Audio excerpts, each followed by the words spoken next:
নমস্কার, কেমন আছেন সবাই? জীবনযাপন নতুন একটি ব্লগে আপনাদের সবাইকে স্বাগত। আমি ময়ূর। এই দেখুন, এখন রাত্রে কিন্তু আমরা বেরিয়ে পড়েছি বাইকে করে। এই ঠাকুর দেখতে দেখতে আমরা এখন যাচ্ছি আমার বাড়ি গণেশ ঠাকুর কিনতে। আর এই যে বিরাট গণেশ ঠাকুরটা দেখলেন, এটা কিন্তু আমাদের বড়নগর বনহুগলির একটু আগে মিউনিসিপ্যালিটির আগেই পুজোটা হয়েছে। ঠাকুরটা কিন্তু বিরাট বড় করেছে আর খুব সুন্দর করেছে। আমরা কিন্তু রাত্রে এখন অনেকগুলো ঠাকুর টুকটুক করে দেখতে দেখতে যাচ্ছি। প্রায় এখন রাত্রি 12:30 পৌনে 1টা বাজে। লাস্ট মোমেন্টে যাচ্ছি গণেশ কিনতে। এরকম টাইমে প্রতি বছর আসে কিনতে। এই টাইমটা এলে একটু ফাঁকাও পাওয়া যায়, দামটা একটু কম পাওয়া যায়। দেখুন, অনেক গণেশ ঠাকুর কিন্তু রয়েছে। আর গণেশ ঠাকুর যত সুন্দর দেখতে হয়, যত ফ্যান্সি দেখতে হয়, তত কিন্তু ভালো লাগে। সব ঠাকুরের মতন কিন্তু গণেশ ঠাকুরটা কাঠামোর হলে ভালো লাগে না খুব একটা। সেই জন্য আমি চেষ্টা করি একটুখানি ফ্যান্সি ঠাকুরই কেনার। ছোটো হলেও কিন্তু ফ্যান্সির মধ্যে দেখতে সুন্দর যাতে হয় সেরকম একটু চেষ্টা করি। আর গণেশ ঠাকুরকে সাজায় হয়তো খুব সুন্দর করে, তাই কি ভালো লাগে দেখতে। দেখুন প্রতিটা ঠাকুর কি ভালো লাগছে দেখতে। এই ঠাকুরগুলো দেখতে দেখতেই কিন্তু দাম দর করছি। খুব একটা দাম এখনও কম বলছে না, বেশি দামই বলছে। সেই জন্য কিন্তু ঘুরে ঘুরে দেখছি। আসলে এক চয়েসে কিন্তু পছন্দ আমার খুব একটা হয় না। একটু ঘুরে ফিরে ভালো করে না দেখলে কিন্তু মনোপুত হয় না। সেই মনোপুত হওয়ার জন্যই কিন্তু ঘুরে ঘুরে গণেশ ঠাকুরগুলো দেখছি। এই দেখুন, এখানেও কিন্তু ঠাকুরগুলো রয়েছে। এই ঠাকুরগুলো কিন্তু বেশ সুন্দর রঙিন, বেশ সুন্দর রঙচঙে ঠাকুরগুলো। গণেশটা খুব কালারফুল হয়, তো দেখতে কিন্তু খুব ভালো লাগে। বোম্বে স্টাইলের গণেশগুলো খুব সুন্দর লাগে দেখতে। এগুলো কত গো? 400 এটা 400 আর এই হচ্ছে এগুলো 300 400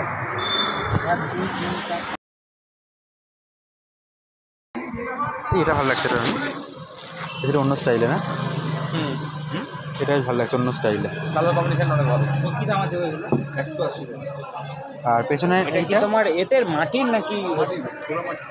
কিন্তু শ্যুটটা মনে হচ্ছে বেশ মানে অন্য দিকে রয়েছে। শ্যুটটা কোন দিক যেন একটা নিতে বলছিল, ভাবছিলাম। আর আমার ডান দিকে নিচেরা উল্টো বাঁ দিকে আছে। বাবা না, এগুলো 350 করে। হ্যাঁ, এই দাঁড়ানো মানুষটা ভালো লাগছে দেখতে।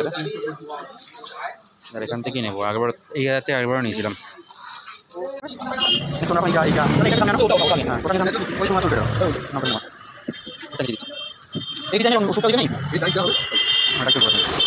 ফাইনালি ঠিক করলাম এই দোকান থেকেই ঠাকুরগুলো নেব। দেখুন, ঘুরিয়ে ফিরে সব ঠাকুরগুলোকে দেখছি। আসলে এই দোকানের দামটা একটু কম বলেছে, মোটামুটি হাতের বাজেটের মধ্যে দামটা আছে। সেই জন্য চয়েস করছি এখান থেকেই নেওয়ার। প্রতিটা ঠাকুরগুলো দেখতে সুন্দর লাগছে। আর তার মধ্যে এই ঠাকুরটা এখন প্যাকিং করবে দেখবেন এক্ষুনি, সেই ঠাকুরটাই কিন্তু আমরা নিয়েছি। যে এই ঠাকুরটা আমি আমার বাড়ির জন্য নিয়েছি। আর এরই সেম জড়ুয়া নিয়েছে আমার বন্ধু। দেখুন, চলে এসেছি এখন বাড়িতে। এসে এখন রাত্রে প্রায় 2-2:30 বাজে। এখন বসে পড়েছি ডেকোরেশন করতে। ডেকোরেশন কমপ্লিট, সব গোপাল টোপালা পাশে ঘুমাচ্ছে। আর গণেশ ঠাকুর কিন্তু আসনে বসিয়ে দিয়েছি। এটা এখন পরের দিন সকালবেলা, গণেশ পুজোর দিন। এখন বাজে ভোর 5টা। আজকে খুব ভোর ভোর ঘুম থেকে উঠে পড়ে ঠাকুরকে আগে সব মালা ঠালাগুলো পরিয়ে দিচ্ছি। এরপর একটু ঠাকুরমশাই চলে আসবে। এসে সে তার নিজের কাজ করবে। যতটা পারলাম আমি তার আগে গুছিয়ে রেখে মালা ঠালাগুলো নিজে হাতে ঠাকুরকে পরিয়ে দিলাম।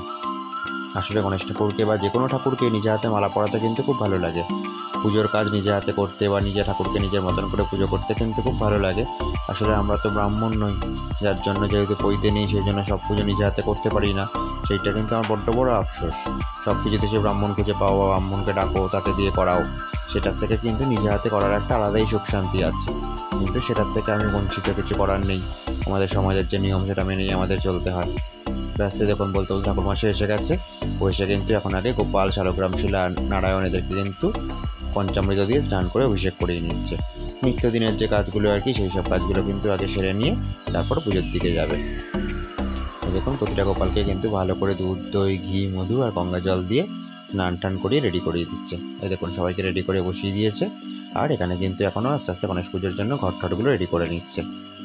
সেরমভাবে বিরাট করে গণেশ পুজো হয় না, ছোটো করেই হয়। আসলে আগে খুব বড় করে করা হতো আমাদের বাড়িতে গণেশ পুজো। আমাদের বাড়িতে বলা ভুল, আমি গণেশ পুজো চালু করেছিলাম আমার একটা বন্ধুর দেখে বেশ কিছু বছর আগে। প্রথম খুব বড় করেই করা হতো, কিন্তু এখন আস্তে আস্তে এত পুজো পরপর চলছে, সেই জন্য কিন্তু আর খুব একটা বড় করে করা হয়ে ওঠে না। তাই নিজের মতন করে ছোটো করে ঘরোয়াভাবেই পুজোটা করা হয়।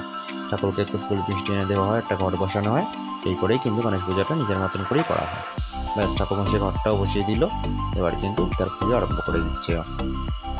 ঠাকুরের যেটুকু জিনিসপত্র জোগাড় করে রেখেছিলাম রাত্রে, কালকে বাজারটা সন্ধ্যাবেলা ঠাকুর আনার আগেই করে রেখেছিলাম। সেই জন্য কিন্তু সকাল থেকে ভোরবেলা থেকে উঠেই পুজো আরম্ভ হয়ে গেছে। আসলে 7টা সাড়ে 7টার মধ্যে পুজোটা কমপ্লিট হলে আমি রোজকার কাজ ছেড়ে কিন্তু আবার 9টার মধ্যে বেরিয়ে যাব আমার নিজের কাজে। সেই জন্য আর বেলা করিনি, খুব ভোর ভোর কিন্তু উঠে 4টে সাড়ে 4টায় উঠেছি। উঠে 5 সাড়ে 5টার মধ্যে ঠাকুর ঘরে ঢুকেছি। আর এখন তো প্রায় 7টা কি সাড়ে 7টা বাজে, তার মধ্যেই কিন্তু মোটামুটি পুজো হয়ে যাচ্ছে।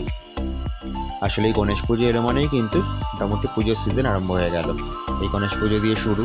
গণেশ পুজো এলো, এরপর বিশ্বকর্মা পুজো আসবে, যাদের বাড়িতে মনসা পুজো হয় তাদের বাড়িতে মনসা পুজো হবে, এবং এরপরই কিন্তু আমাদের সবথেকে হিন্দুদের বড় উৎসব দুর্গা পুজো আসছে। আপনারা হয়তো অনেকেই জানেন বা অনেকেই জানেন না, আমার বাড়িতেও কিন্তু দুর্গা পুজো হয়। আমার পাড়া থেকে সবাই মিলে আমার বাড়িতে দুর্গা পুজো করা হয়। সেই জন্য কিন্তু সেই মোটামুটি গণেশ পুজো আসা মানে দুর্গা পুজোরও কিন্তু বাদ্যি বেজে গেল। আজ থেকেই মোটামুটি টেনশন আরম্ভ, আর কটা দিন পরেই কিন্তু দুর্গা পুজো। আর এবার তিথি অনুযায়ী আর 1 মাস পরে দুর্গা পুজো পড়েছে, সেইটাও কিন্তু মাথার মধ্যে চিন্তা আরম্ভ হয়ে গেছে। এবার কিন্তু দুর্গা পুজোর জোগাড় আস্তে আস্তে করতে হবে।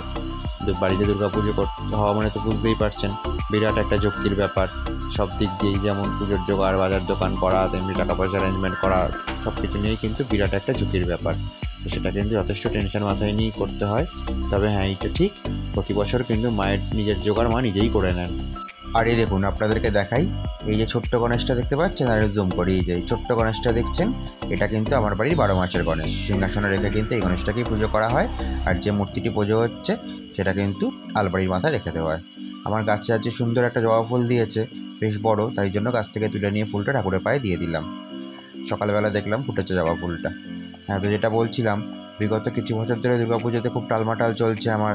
এই ভাবছি পুজো বন্ধ করে দেওয়া, বন্ধ হয়ে যাবে, করে উঠতে পারবো না। কিন্তু না, প্রতি বছর কিন্তু ঠিক যেভাবেই হোক পুজোটা ষষ্ঠীর দিন কি পঞ্চমীর দিনকে হলেও অ্যারেঞ্জমেন্ট করে চালু হয়ে যাচ্ছে। বিশাল বড় করেই দুর্গা পুজোটা হয়, কিন্তু সেটা কিন্তু 1-2 দিনের মধ্যেও জোগাড়জাতি করে ঠিক অ্যারেঞ্জমেন্ট করে পুজো কিন্তু হয়ে যায়। এই লাস্ট বছরের আগের বছর আমার নারকেল কড়াতে গিয়ে হাত কেটে গেছিলো, হাতে সেলাই পড়েছিল, ভেবেছিলাম হাতের যন্ত্রণা পুজো হয়তো করতে পারবো না, ঠিক পুজোর আগে আগেই হয়েছিল। কিন্তু না, সেখানেও ঠিক, কিন্তু এই হাত নিয়েই আমার পুজোর জোগাড় ঠিক হয়ে গেছিলো। ওই যে আগেই বললাম, মা না নিজের পুজোর জোগাড় কিন্তু নিজেই করে নেন, এবং মা যখন চাইবে আমার বাড়িতে আসতে, কোনোভাবেই কিন্তু সেটা আমার পক্ষে আটকানো সম্ভব হয় না। মা কিন্তু নিজের ইচ্ছা মতন এসে নিজের জোগাড় নিজে করে নিজেই কিন্তু মা এসে আমাদের বাড়িতে বসে পড়েন নিজের জায়গায়। যাই হোক, সেটা যার যার মনের ব্যাপার। এই দেখুন, দেখতে দেখতে কিন্তু অনেক সময় আরতিও হয়ে যাচ্ছে। মোটামুটি কিন্তু পুজো শেষের দিকে, আরতিটা হয়ে গেলেই কিন্তু পুজো প্রায় হয়ে যাবে। এখন মোটামুটি রোদে উঠে গেছে, এখন 8টা মতন বাজে, তাও দেরি হয়ে গেল আজকে এই টুকটুক করে পুজো জোগাড় করতে করতে। নয়তো ভেবেছিলাম 7টা সাড়ে 7টার মধ্যে পুজোটা কমপ্লিট হয়ে গেলেই ভালো হয়, কিন্তু তা আর হয়নি, একটু দেরি হয়ে গেছে। ঠিক আছে, চলুন, দেখুন পুজোটা কিন্তু আমার কমপ্লিট। ঠাকুরকে এই যে ছোট্ট করে ভোগ দিয়েছিলাম, আর এই যে আমার গণেশ মূর্তিটাকে মালা ঠালা পরিয়ে কিন্তু পুজোর পর অপূর্ব সুন্দর দেখতে লাগছে। আসলে যে কোনো ঠাকুর কিন্তু পুজোর পর তার রূপটাই আলাদা রকম হয়ে যায়। আর এটা এখন রাত্রিবেলা, আমি এখন চলে এসেছি আমারই একটা বন্ধু, আপনারা সবাই যাকে চেনেন, শঙ্কর বা কৌশিক, সেই কৌশিকের বাড়িতে কিন্তু আমি এখন চলে এসেছি গণেশ ঠাকুর দেখতে। ছোটোর বাড়িতে বহু বছর ধরেই পুজো হয়, আর আমি যে বলছিলাম আপনাদের, একটা বন্ধুর দেখে আমি পুজো চালু করেছিলাম, এই সেই বন্ধুদের দেখেই কিন্তু আমি গণেশ পুজো চালু করেছিলাম বাড়িতে। আর এই দেখুন, ঠাকুরের ভোগ এখানে সাজানো আছে এখনও। পুজো হয়েছে সকালবেলায়, কিন্তু ভোগটা রেখে দিয়েছিল রাত্রিবেলা একবারে ভাঙবে বলে। এই দেখুন ভোগের থালা। ব্যাস, সারাদিন কিন্তু হই হই করে ভালোই দিনটা কেটে গেল। চলুন, আজকের ব্লগটা তাহলে এই অবধিই রইল। প্রসাদ খেতে খেতে আজকের ব্লগটা আমি এখানেই শেষ করছি। দেখা হবে খুব শীঘ্রই নতুন একটি ব্লগে। সবাই ততক্ষণ ভালো থাকবেন, সুস্থ থাকবেন।